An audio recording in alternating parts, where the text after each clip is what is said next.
Hi, my name is Chris Parkhurst. I'm a documentary filmmaker, and I'm also the host of the Documentary Life podcast, a show that spans 140 episodes, has been downloaded in over 135 countries, and I've been producing for about 5 years. I decided to put each and every episode up here onto YouTube to sort of expand the audience, and as we say in the show, maybe inspire and inform some more doc filmmakers, hopefully like yourself.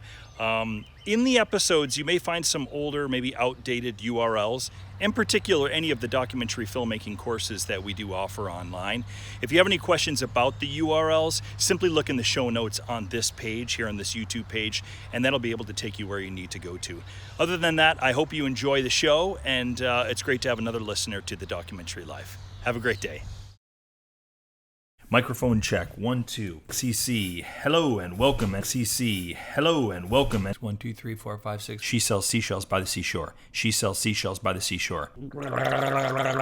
There we go, rolling. Hello and welcome to episode 6 of The Documentary Life. This is a podcast that sets out to inspire and educate each and every one of us on what it means as well as how to best lead a documentary life. I am your host, Chris G. Parkhurst, and I am honored to have you join us today and excited to hopefully better help you live your own documentary life.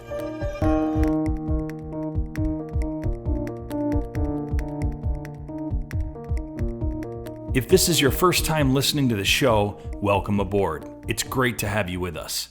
I'd also like to encourage you to go back and listen to any, if not all, of the first 5 shows, where you'll get a good sense of what this show is about, what this idea of a documentary life is, and why I'm doing a podcast all about it. In 2 of the first 5 shows, I began my monthly conversations with documentary industry people. In the first, John Pirozzi discusses what it's like shooting film overseas in developing countries, and in some cases, doing the work while having one's family there.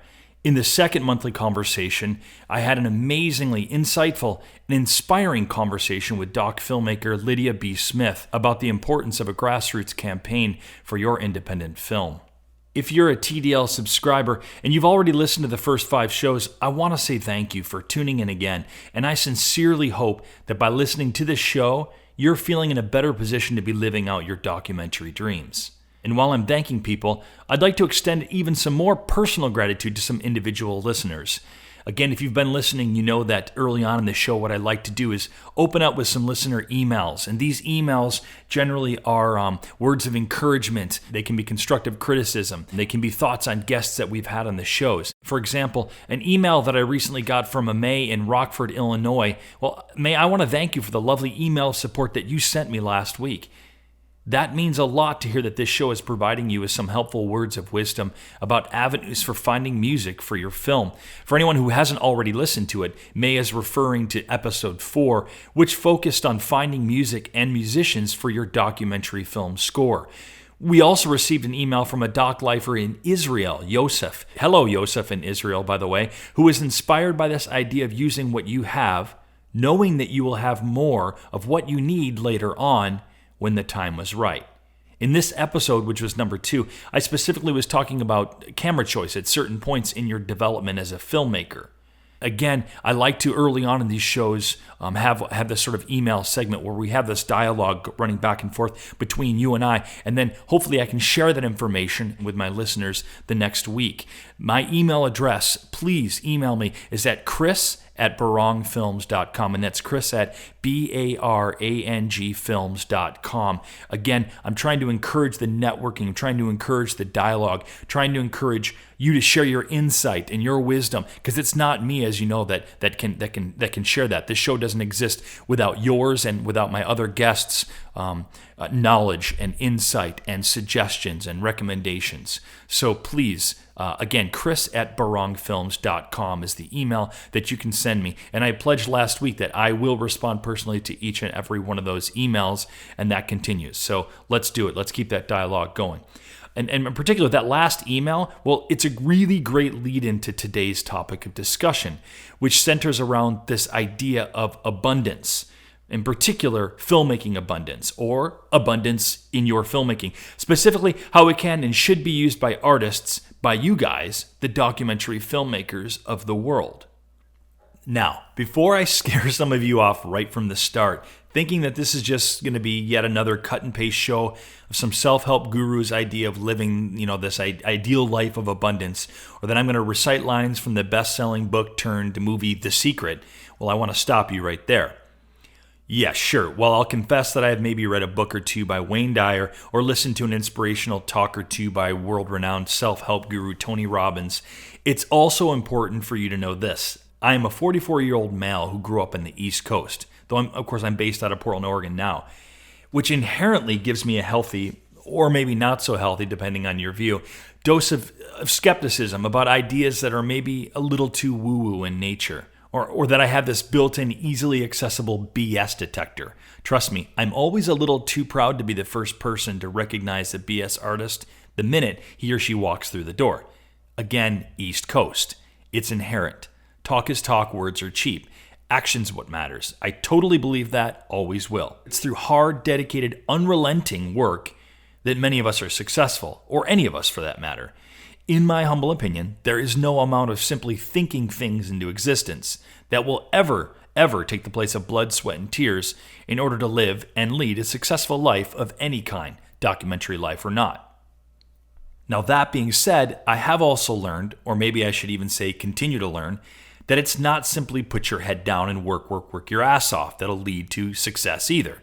I grew up in Rochester, New York, spent a lot of time in Buffalo, New York.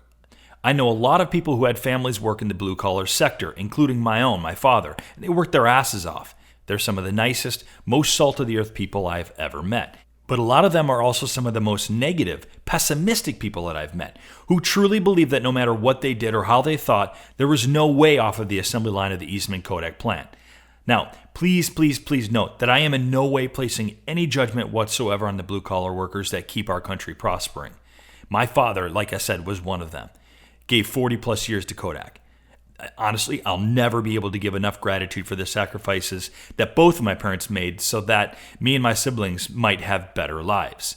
But I worked alongside a lot of blue-collar workers, and many of them, not all, but a great number of them, were pretty unhappy people.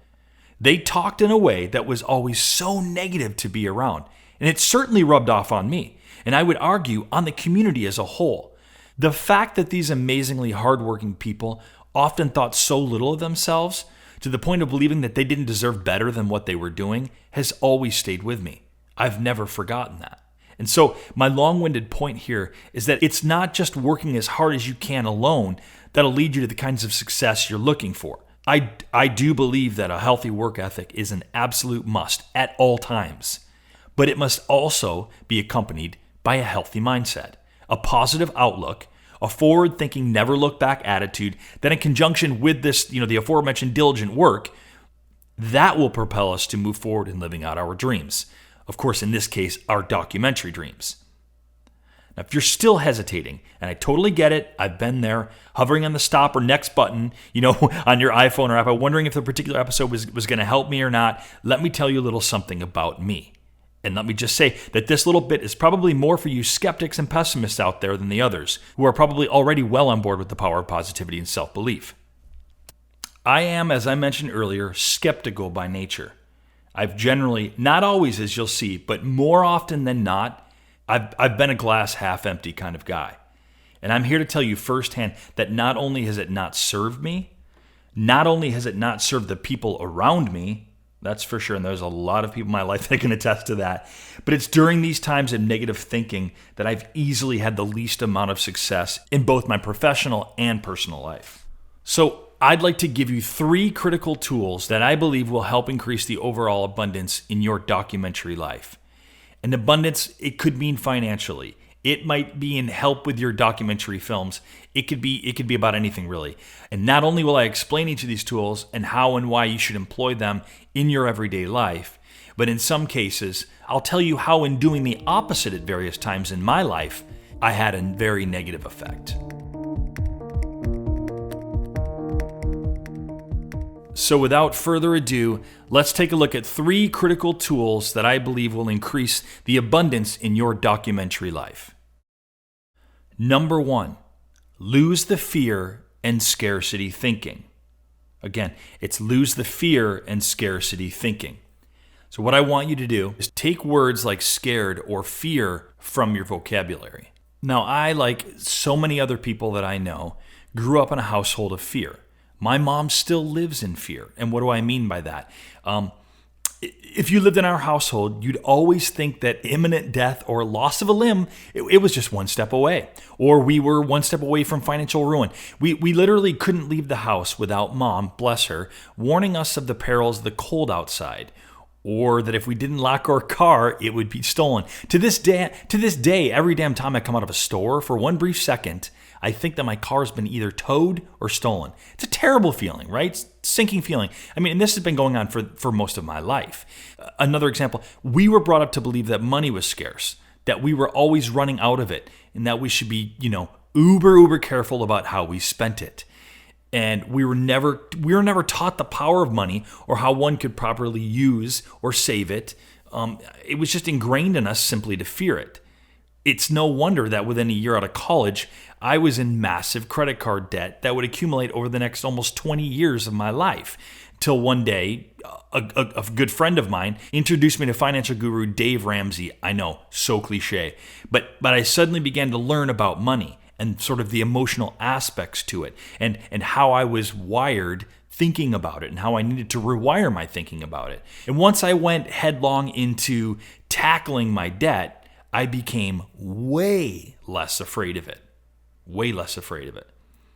In the production world, more specifically in freelance, right? In freelancing, fear will absolutely kill you. Anxiety will kill you. It's in the freelance world, as many of you know, it's a total different mindset from the 9-to-5 world, right?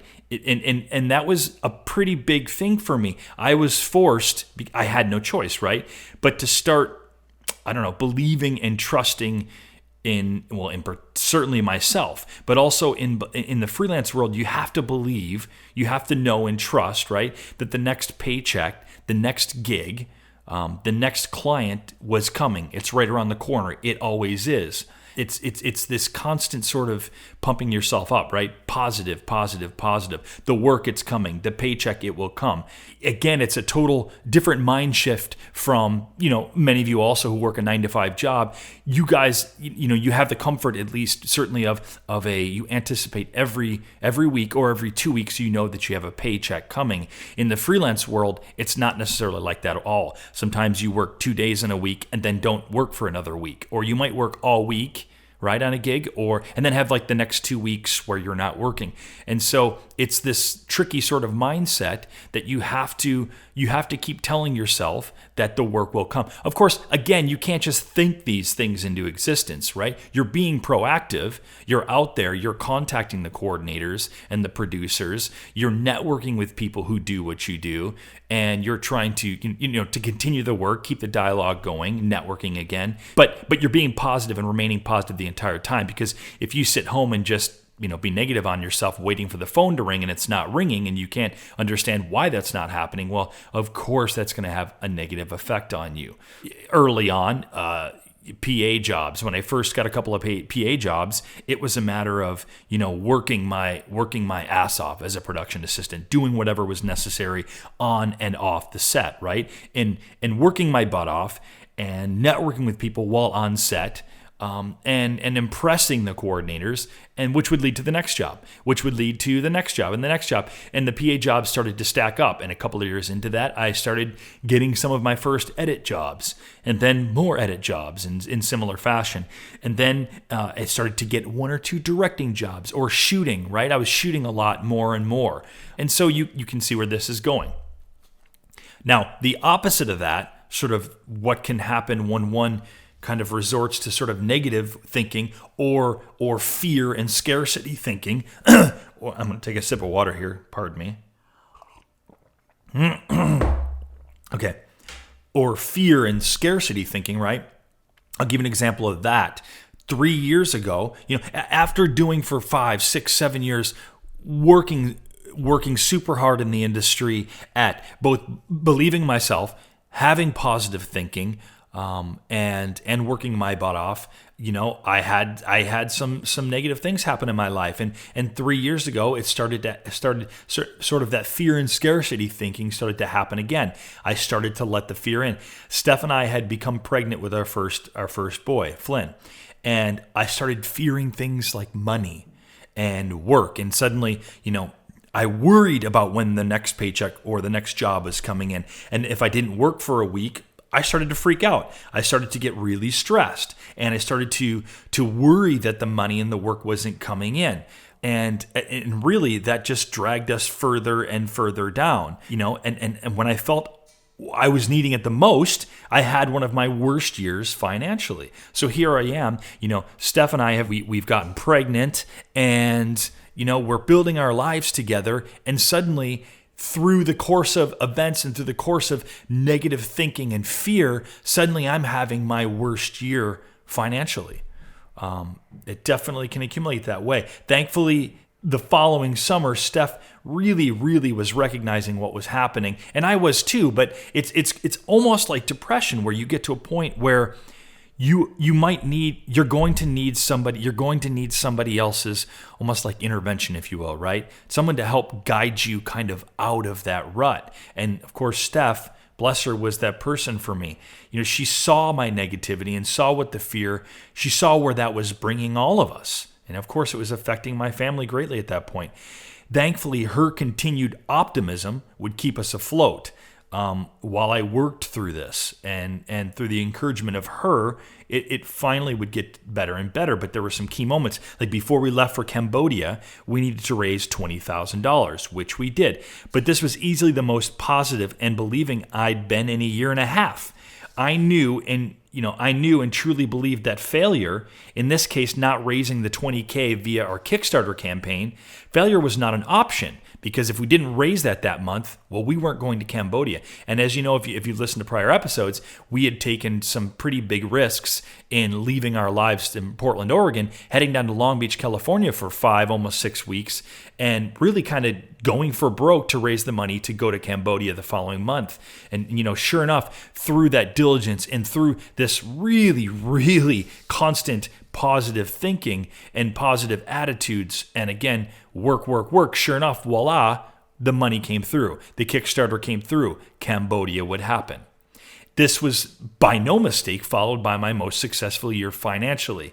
I was believing in myself again, and believing that the work would come, that the money would come, that I had no reason to be anxious and fearful. I was believing in myself again.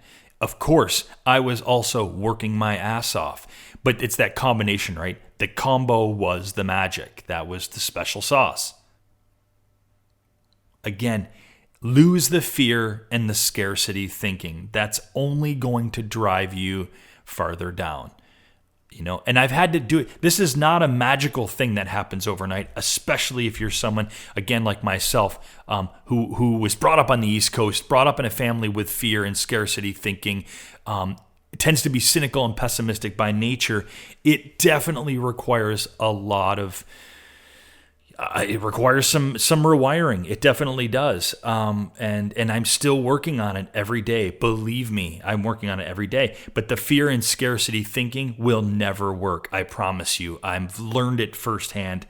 And yeah, so that's enough on fear and scarcity thinking. Okay, on to number 2 of what I consider a critical tool to increase your abundance in your documentary filmmaking life. Believe that the best is yet to come. It's this idea that your best, it's not behind you. It's yet to come.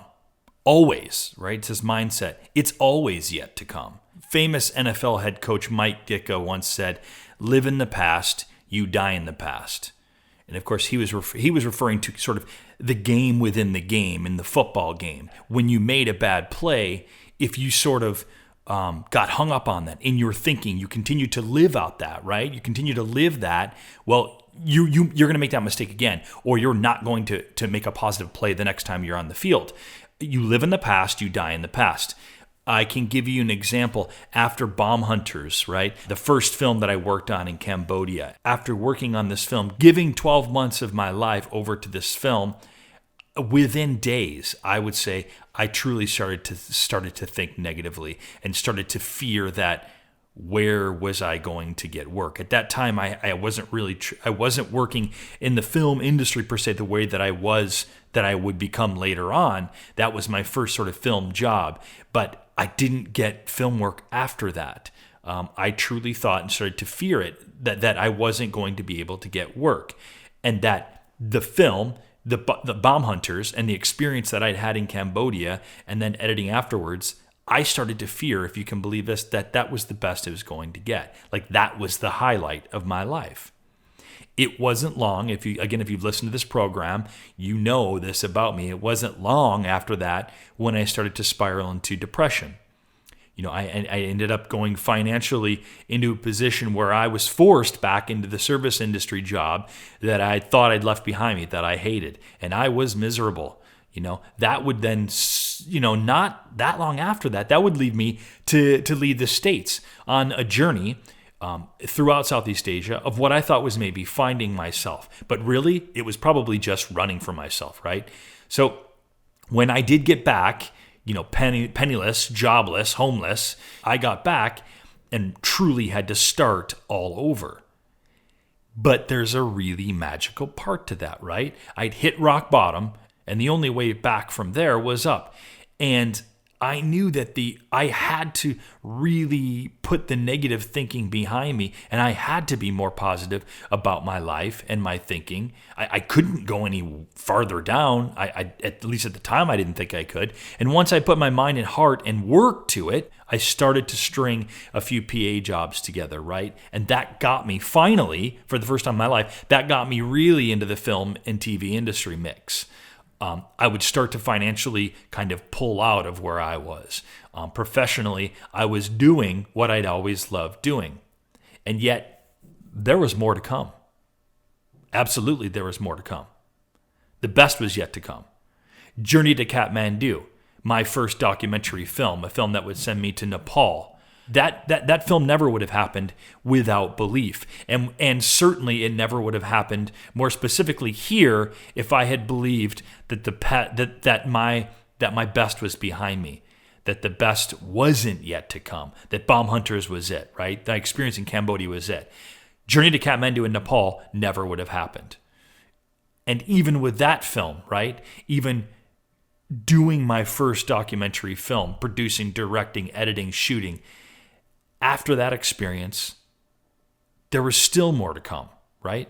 I started editing more in the industry, and then I started shooting and got a few directing jobs. I started Barong Films, right? And you get where I'm going here. Yes, this idea of always believing that the best is yet to come. I can give you an even better example, and one that's dear to me, and it's more heartwarming, even, if you will. Or inspirational. My sister, Jilly, most known by most in most circles as Jillian Parkhurst, she may be probably the biggest inspiration in my life, period. Jilly worked in education for years, mostly as a teacher, but also in admin, but in particular as a teacher. And I'm not kidding you. I've never, and of course everybody says this about their own family, but honestly, anybody that's ever known or had Jilly in their life or been touched by her, they know that they've never seen a teacher inspire people in the way that she had. I mean, we're not just talking kids. Yes, of course, massive amounts of kids were inspired by her, but communities and families loved her. I mean, Hollywood movies were made about teachers like Jilly. She was a major part of teams that were brought in to turn bad schools around, right? And she loved her work, and she did it unceasingly. And she, 12 to 15 hours, often because schools didn't have money, she was putting out her own money for school supplies, even for the kids. She was a music teacher. I should add that. She was a music teacher. But one day, she couldn't do this work anymore. She'd become super, super tired. Intestinal and bowel complications began happening on a regular basis. She would have these sort of monthly massive flare-ups, and she'd send me pictures, and she'd look like a punching bag. She'd be sick in bed for, 10 days in a row at a time, and literally not be able to get out of her bed. She had to leave her profession that she loved more than just about anything. Teaching was her everything, and now she was forced to leave due to these health reasons. Jilly's had this particular illness or condition for going on 4 years now. No one's been able to accurately diagnose it. Tens of thousands of dollars she and her husband have spent on the top medical practitioners throughout the country.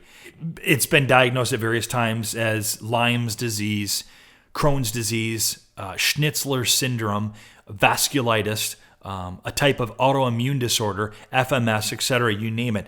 I mean, they just don't know what she has. And she still lives with this, whatever this is, today, every day.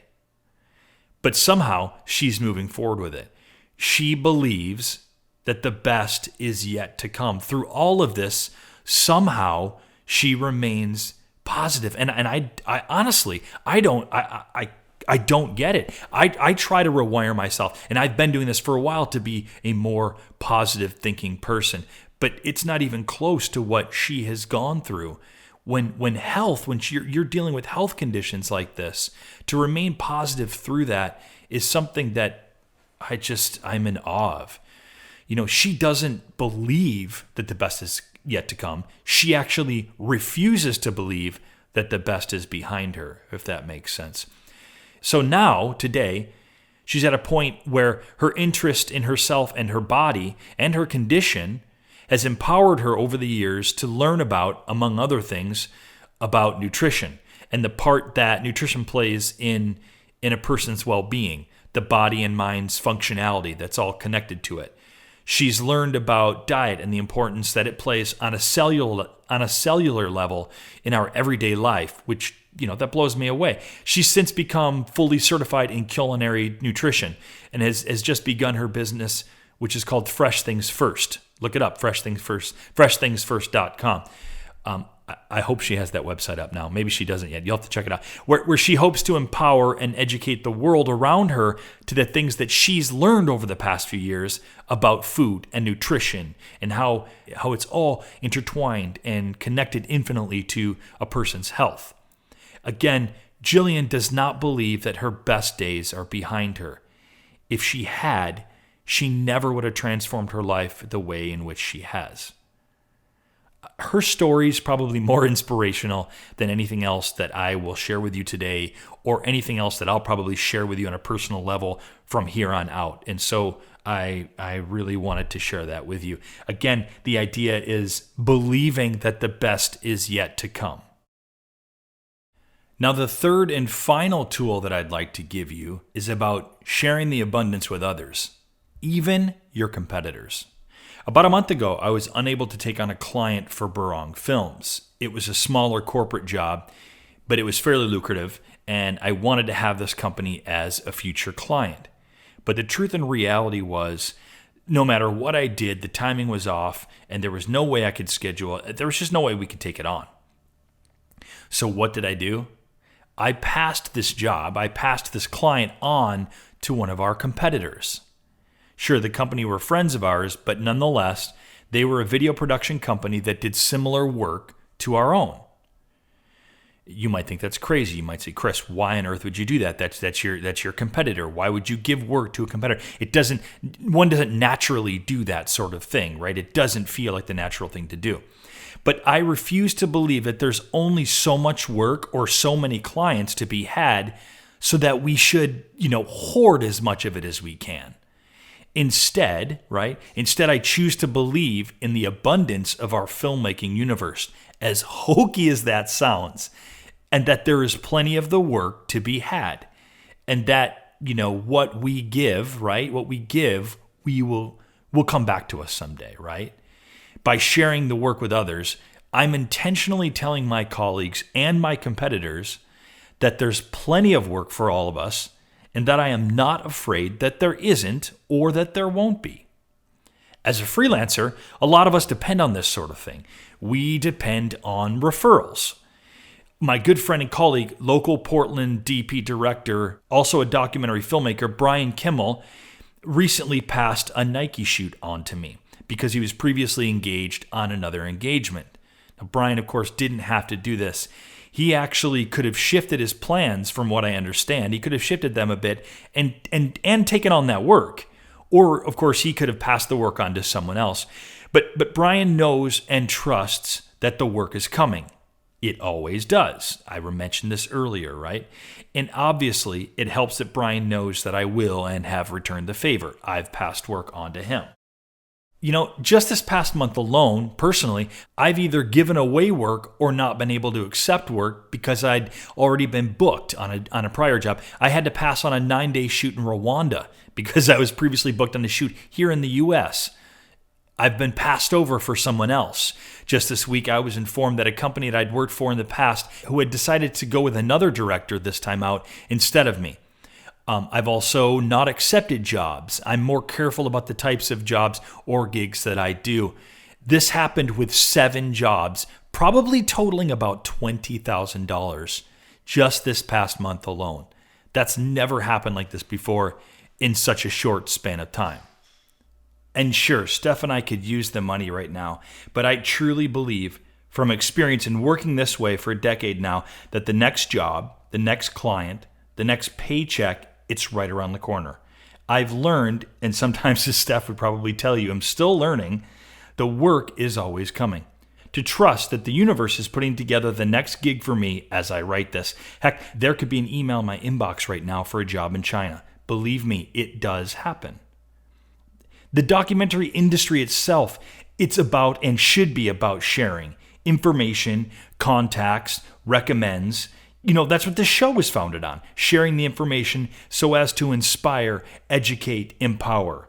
We as documentary filmmakers, we need this, right? We thrive on it. We live on it. We depend upon it.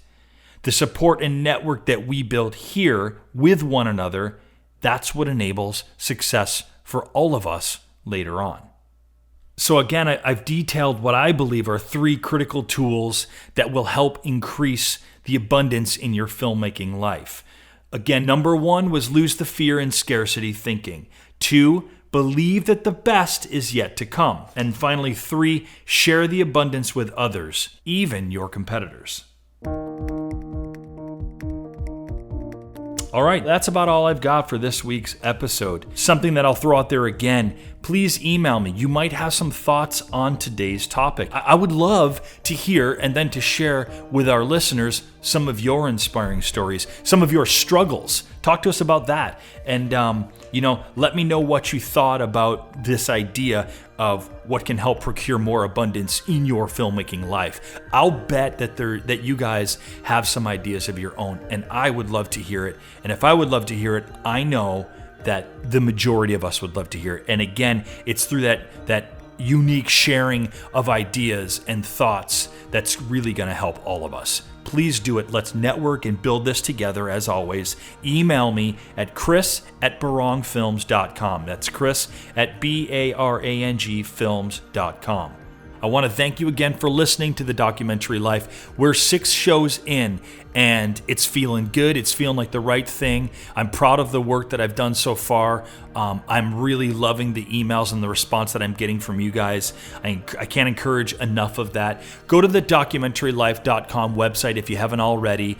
Download the rest of the episodes. You can also go to iTunes and search for The Documentary Life. That also helps us there, because if you go there and download, you increase the traffic, right? You increase the sort of visibility for The Documentary Life, and that helps me. And I've ended shows recently kind of asking for your help there, and I'll do it again.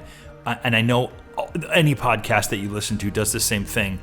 But, there's a reason that we're asking for you to go to iTunes, give us a 5-star review, and to leave a review. Those things are important because they truly do help us get more eyeballs and maybe more appropriately ears to our show. And to this show in particular, I can't stress enough, it's early on, so I want to get the message out to as many people as we can. And you should too, because if we do that, it it increases this networking possibilities and capabilities and potential that we have. And through that, the more people that we have listening, the more interaction and dialogue that's happening, the better that we can all benefit. So again, please go to iTunes and give this show a 5-star review, as well as write some words there yourself. That would go a long way in helping us. Thank you. I'd like to remind you the next episode will be up in 2 weeks from today. And if you haven't subscribed already, you can do that at the website, or you can do that at iTunes, and you'll be notified.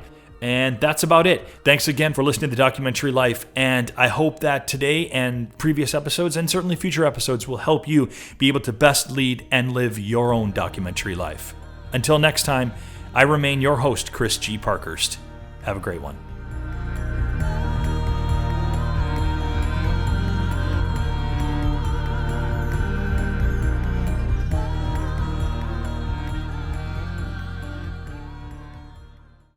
Thanks again for listening to the show, and remember to like and subscribe to this channel. Also, remember, for any of the URLs that may or may not be outdated and you want to get the most up-to-date information, perhaps for the documentary filmmaking courses, for the blog, for other episodes, just go ahead and check in the show notes below on this YouTube page, and that'll give you the correct URLs to use. Thanks again. Have a great day.